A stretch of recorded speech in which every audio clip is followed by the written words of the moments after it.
आकाशवाणी गोरखपुर से प्रादेशिक समाचार।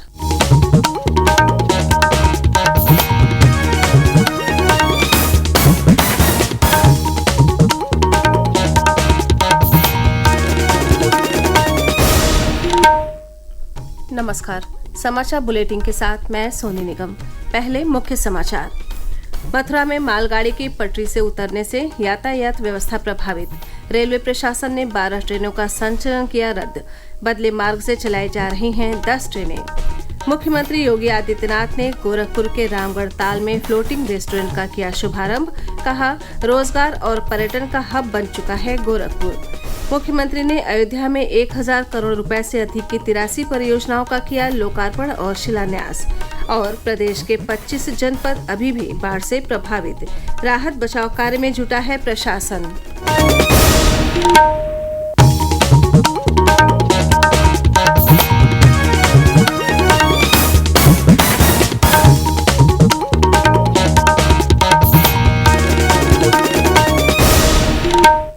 अब समाचार विस्तार से। मथुरा में मालगाड़ी के पहिए पटरी से उतरने से रेल यातायात बुरी तरह से प्रभावित हुआ है। रेलवे प्रशासन ने कई ट्रेनों का संचालन निरस्त कर दिया है, तो वहीं कई को बदले मार्ग से चलाया जा रहा है। पटरी को दुरुस्त करने का काम तेजी से चल रहा है। उत्तर मध्य रेलवे ने मथुरा जंक्शन से गुजरने वाली 12 ट्रेनों को आज तक के लिए निरस्त कर दिया है, जबकि 10 से ज्यादा ट्रेनों का मार्ग परिवर्तित किया गया है। वृंदावन रोड और आजही स्टेशनों के बीच हुई इस दुर्घटना से कल पूरे दिन बड़ी संख्या में यात्री मथुरा और आगरा रेलवे स्टेशनों पर फंसे रहे। उत्तर मध्य रेलवे के महाप्रबंधक यूसी जोशी ने कहा कि पटरी की मरम्मत का काम युद्ध स्तर पर चल रहा है। जल्द ही यातायात व्यवस्था सामान्य हो जाएगी। और करीब 26 वैगन इसमें डिरेल हुए हैं। डिरेलमेंट के तुरंत बाद रेलवे ने अपना रिस्टोरेशन का काम शुरू कर दिया है। हमारी कई टीम इसमें आके लगी हुई है। करीब इसमें 4 लाइन हमारे पास है, 1 लाइन अभी चल रही है, 3 लाइन इसमें बाधित है, जल्दी रिस्टोर हो जाएंगी। हम लोग का पूरा प्रयास है कि जल्दी से जल्दी हम इसको रिस्टोर करके बाकी लाइन भी चलाएं। कुछ ट्रेनें हमने डाइवर्ट कर दी, बाकी ट्रेनें फिर जैसे ही ठीक हो जाएगा तो रिस्टोर कर देंगे। एक इंक्वायरी इसमें कमेटी बैठेगी, उसके बाद ही इसमें कुछ पता चल पाएगा। अभी सारा ध्यान हमारा केंद्रित है कि हम इसको रिस्टोरेशन जल्दी करें। मुख्यमंत्री योगी आदित्यनाथ ने कल गोरखपुर के रामगढ़ ताल में फ्लोटिंग रेस्टोरेंट का शुभारंभ किया। इस अवसर पर उन्होंने गोरखपुर विकास प्राधिकरण की आवासीय योजना ग्रीनवुड अपार्टमेंट के आवंटियों को प्रमाण पत्र भी वितरित किए। इस मौके पर मुख्यमंत्री ने कहा कि 1.5-2 दशक पहले गोरखपुर में सुविधाओं का भारी अभाव था, लेकिन आज वो विकास की आधुनिक सोच के साथ रोजगार और पर्यटन का हब बन चुका है। गंदगी और अपराध के चलते यहाँ आने से कतराने वाले पर्यटकों को अब यहाँ 5 स्टार होटल की सुविधाएं मिल रही हैं। खाद कारखाना फिर से चल पड़ा है और गोरखपुर सहित पूर्वांचल के तमाम युवाओं को यहाँ रोजगार मिल रहा है। श्री योगी ने कहा कि यहाँ का बीआरडी मेडिकल कॉलेज कभी खुद बीमार था। लोग दिन भर जाम से जूझते थे, लेकिन अब स्थिति बदल चुकी है। गोरखपुर में 4 लेन और 6 लेन सड़कें हैं और बीआरडी मेडिकल कॉलेज चिकित्सा का बेहतर केंद्र बन गया है। यहाँ एम्स भी अब सेवाएं दे रहा है। रामगढ़ ताल आज 1800 एकड़ क्षेत्र में एक बेहतरीन प्राकृतिक झील के रूप में पूरे देशवासियों और पर्यटकों को अपनी ओर आकर्षित कर रहा है। आज गोरखपुर का एयरपोर्ट सबसे व्यस्त एयरपोर्ट में से एक है। आज गोरखपुर में रेलवे की बेहतरीन कनेक्टिविटी है। आज गोरखपुर में फर्टिलाइजर कारखाना फिर से चालू हो चुका है। गोरखपुर में बीआरडी मेडिकल कॉलेज आज स्वास्थ्य के एक बेहतरीन केंद्र के रूप में आगे बढ़ा है और एम्स भी आज गोरखपुर में संचालित होकर के अपनी स्वास्थ्य सेवाओं को यहाँ के नागरिकों को उपलब्ध करवा रहा है।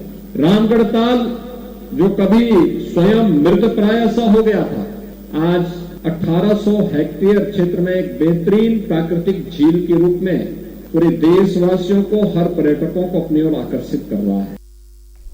मुख्यमंत्री योगी आदित्यनाथ ने कल अयोध्या के मिल्कीपुर में 1000 करोड़ रुपए से अधिक की 83 विकास परियोजनाओं का लोकार्पण और शिलान्यास किया। इस अवसर पर मुख्यमंत्री ने आवास सहित विभिन्न योजनाओं के लाभार्थियों को चेक, चाबी और प्रमाण पत्र के साथ ही सिलाई मशीन भी प्रदान किया। कार्यक्रम को संबोधित करते हुए मुख्यमंत्री ने कहा कि डबल इंजन की सरकार ने 7.5 वर्ष में विकास के कार्यों को तेज गति से बढ़ाया है। आज 4 लेन और 2 लेन सड़कों के साथ ही गांवों की बेहतर कनेक्टिविटी और 24 घंटे बिजली पानी की व्यवस्था दिखती है। उन्होंने कहा कि अकेले अयोध्या में प्रधानमंत्री आवास योजना ग्रामीण के अंतर्गत अब तक 43,664 आवास स्वीकृत किए गए हैं।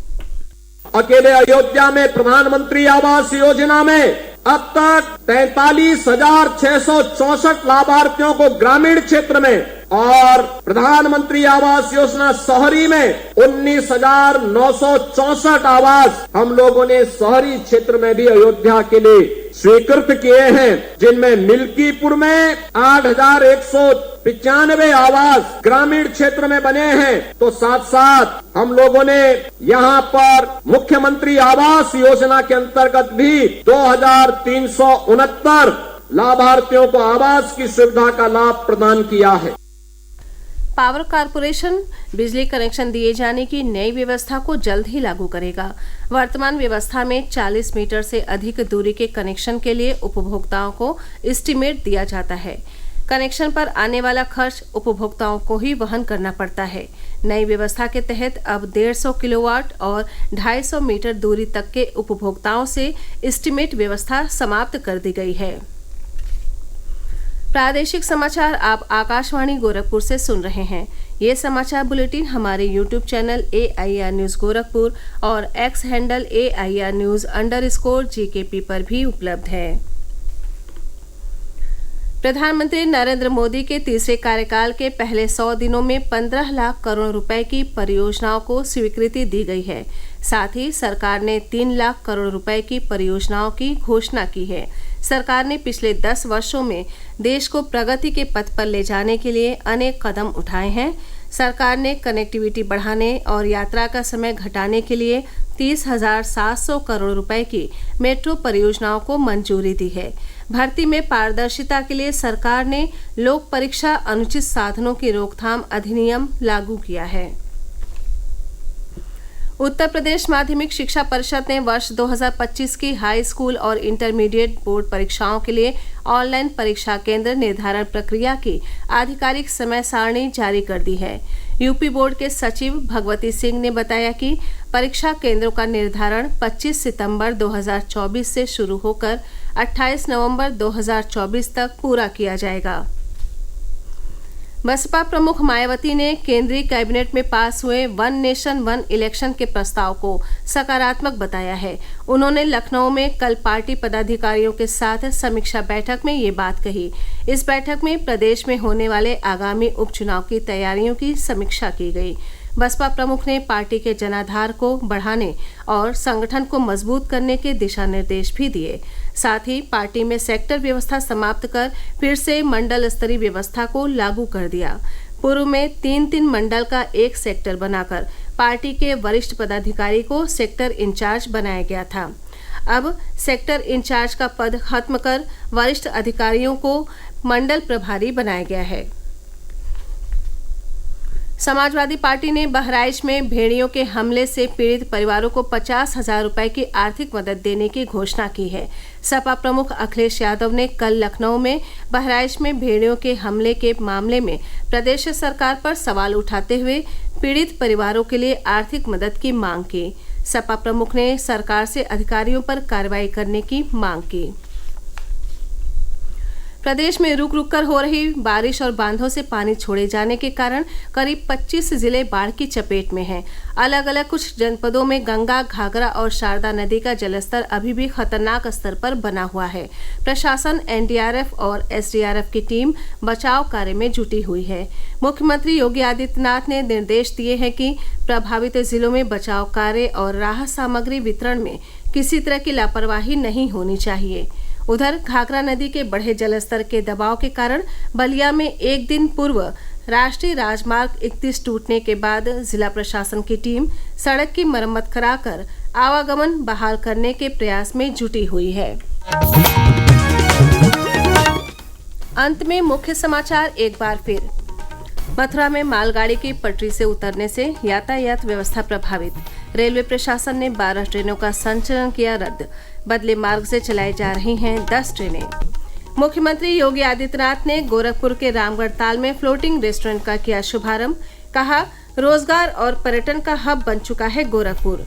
मुख्यमंत्री ने अयोध्या में 1000 करोड़ रुपए से अधिक की 83 परियोजनाओं का किया लोकार्पण और शिलान्यास। और प्रदेश के 25 जनपद अभी भी बाढ़ से प्रभावित, राहत बचाव कार्य में जुटा है प्रशासन। इसी के साथ ये समाचार बुलेटिन समाप्त हुआ। नमस्कार।